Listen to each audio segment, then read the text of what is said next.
thank you Thank you. for the sweatiest interview I've ever done. Hi, I'm Stephanie Officer. This is InsideEdition.com. And this is Misha Collins.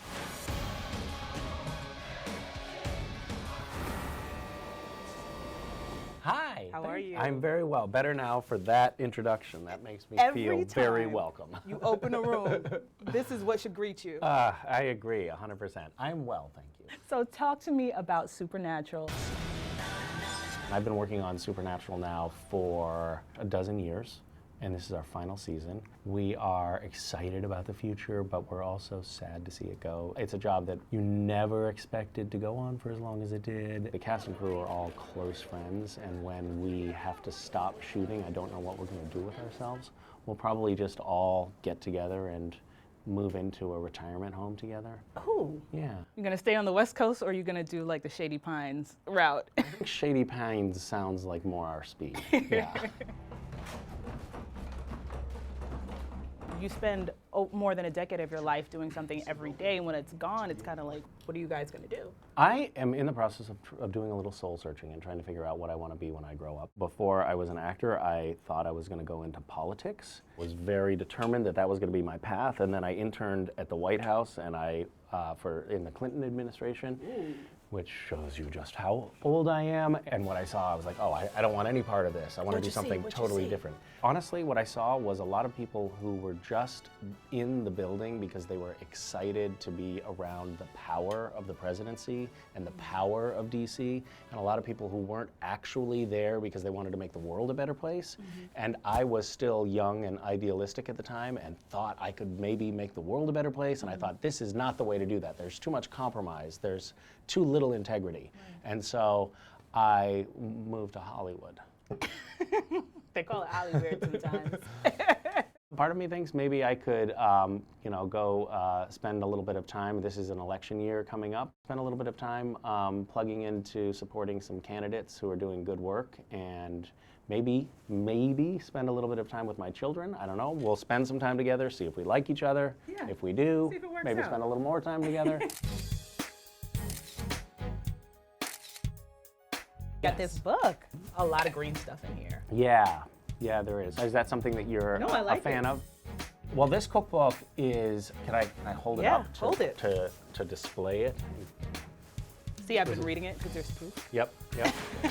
The Adventurous Eaters Club is a book that Vicki, my wife, and I wrote with our kids, and it is a book that's designed to turn picky eaters into adventurous eaters. We discovered somewhere along the line early on that we had kids that were picky eaters, and that their picky eating was also turning us into angry grown-ups, because we'd sit down at the dinner table and be like, we want you to eat that. We were bribing them and cajoling them and frustrated that we weren't eating what we thought they should eat.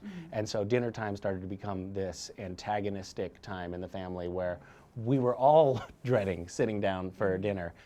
I grew up in a family where dinner time, mealtime, was actually like a really important anchor, and it was a time when everything felt safe and okay, and my mom always prepared meals for us, and it was, we were homeless at times and very poor, but I could count on mealtime to be something that like brought our family together, and I was really disappointed in myself that I, as an adult and a parent, literally came to the table and wasn't conveying love to my kids at that point. I was conveying anger.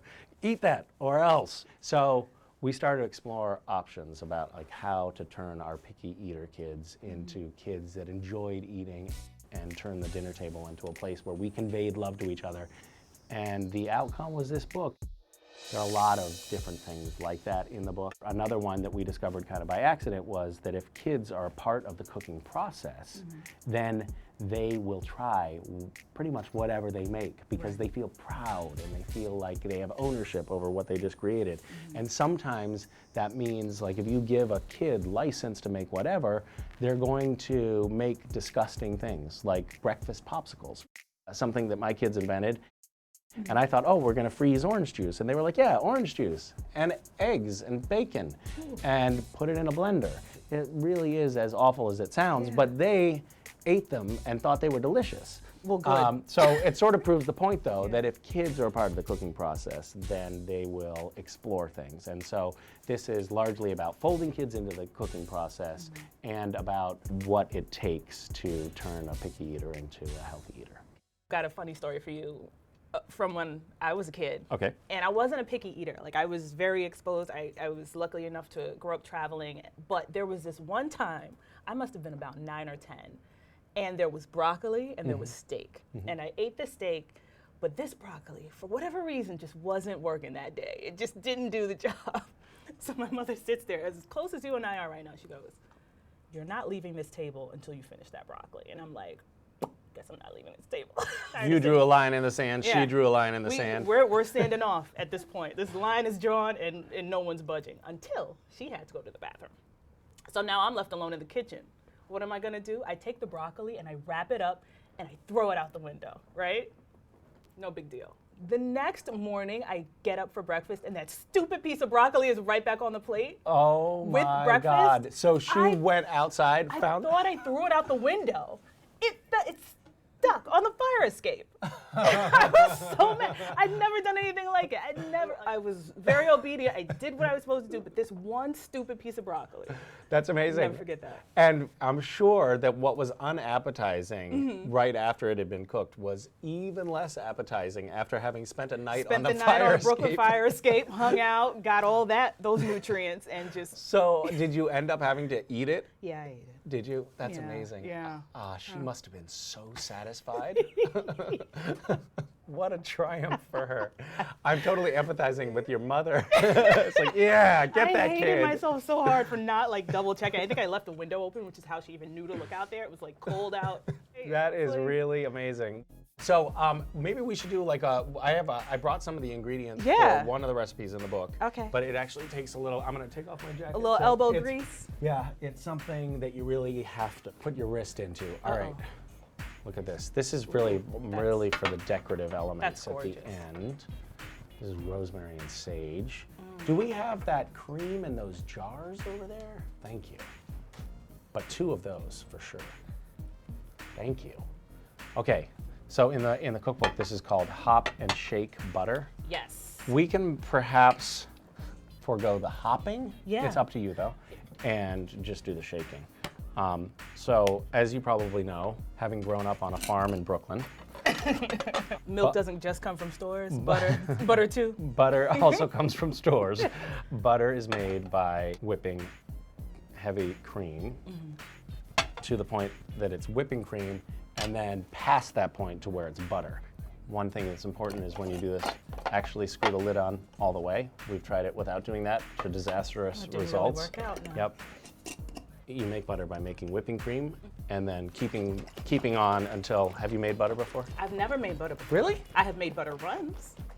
Like going to the store to to get the butter? supermarket to get butter. So this is gonna take a really long time. We're gonna be doing this for about 45 minutes. So we can the talk internet about will have a time with this meme when it shows up. Trust me. So we can talk about other things while we're doing this. But this is you can feel it's already getting a little bit thicker, right? Yeah, I think so. Yeah, okay. I told you I'm gonna find a way to mess this up, I'm even gonna though be- we're just I am going to be covered in sweat by the time we're done. we're broiling. It's hot in here. It really is hot in here. As soon as we started shaking this, somehow the heat went on. I know. We got a blast of hot air. So it's like we're working out. Yeah. This is something that our kids love doing. They do the same thing that I do whenever I'm exerting myself physically. Like I can't help but scrunch up my face and look like I'm in a terrible amount of pain, which I think is this is gonna look great on camera. Oh, absolutely. I'm not gonna hop. Too hot. It's too hot to hop. Is yours What's the is yours thickening? It feels I like feel it's like thickening. it might never ever be done. There's like a little break here. Is that Something's happening. indicative of this turning into butter? I don't know. It might be. It might be. It's gonna spill. think Let's I meant see. whipped cream. We might be able, oh, it's whipped cream. You got whipped cream. Ooh. You could stop at whipped cream if you wanted. but Yeah? It's satisfying. Something's starting to leak out of mine, so that's a good sign. Oh, you're there. I think I did it. Oh, you did it. Uh-oh, now I gotta catch up. Damn, I knew this was gonna happen. So how long does it take your kids to do this? This is so quick and easy. This quick and easy recipe from our cookbook.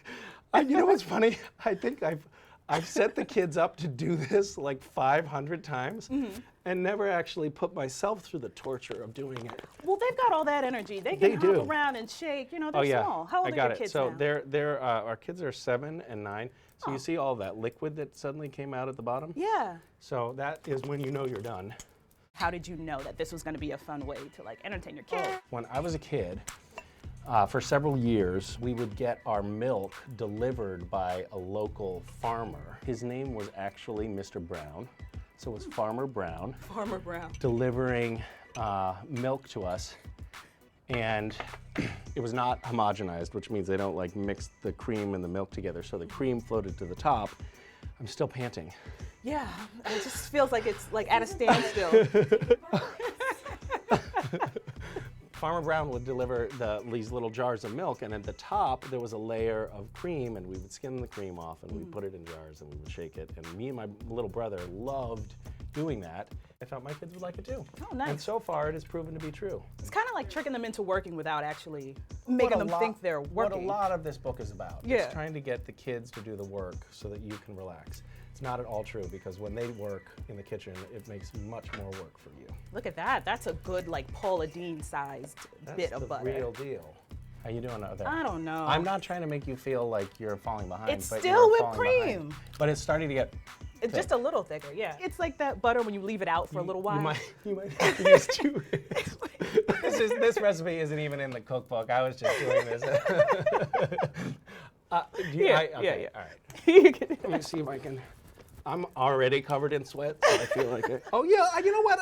You know what? It's getting so satisfying. Do a few more shakes. Oh, it's almost. I did like 5 shakes. But look, you did like 5 shakes. That's like when you give a jar to someone to open and you've been on it for a half did all hour. the work, right? Yeah. Okay, so Oh, now hooray. we pour off the buttermilk, which you can save for later and drink at your leisure. And then we have our homemade butter. See? Ah. It's it's a little soft. Yours is a little bit soggy, but it's fine. good. Yeah. I put some like salt on it. Salt. And we have some little garnishes that we picked up around the corner on our way Rosemary. in. You know, sprinkle some rosemary if you like that. Sometimes we like stir in some jam. Ooh. Are you like non-dairy, No, I eat vegan, everything. gluten intolerant? None of that. Okay. You know what? Even if I was, I don't think it would stop me. Okay. This is the moment of truth. Ooh. Thank you. You're welcome. Thank you Thank you. for the sweatiest interview I've ever done. You know what? It's your fault, though, so I don't feel so bad. It tastes exactly like butter. It does taste like butter. Amazing. It tastes better when you make it yourself. Yeah. I really think it's And true. how long does this keep? As long as butter does. So So, forever if forever you're in if a it's West Indian well household and you preserved. put it in the freezer. Right.